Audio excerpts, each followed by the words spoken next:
মহাকুম্ভে পদপিষ্টের ঘটনায় গভীরভাবে শোকাহত বলছেন মমতা বন্দ্যোপাধ্যায়।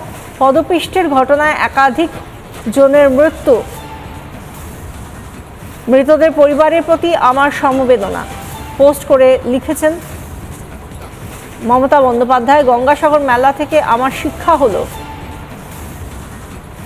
তীর্থযাত্রীদের ক্ষেত্রে পরিকল্পনা ও যত্ন প্রয়োজন, একথা বলছেন তিনি। মহাকুম্ভে পদপিষ্টের ঘটনায় গভীরভাবে শোকাহত মমতা বন্দ্যোপাধ্যায়ের শোক বার্তা।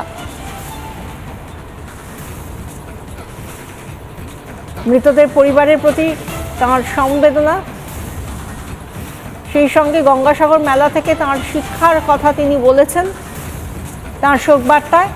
তীর্থযাত্রীদের ক্ষেত্রে পরিকল্পনা ও যত্ন সব থেকে প্রয়োজনীয় বলছেন মমতা বন্দ্যোপাধ্যায়। মহাকুম্ভে যারা পদপিষ্ট তাদের প্রতি গভীরভাবে শোক প্রকাশ করেছেন রাজ্যের মুখ্যমন্ত্রী মমতা বন্দ্যোপাধ্যায়।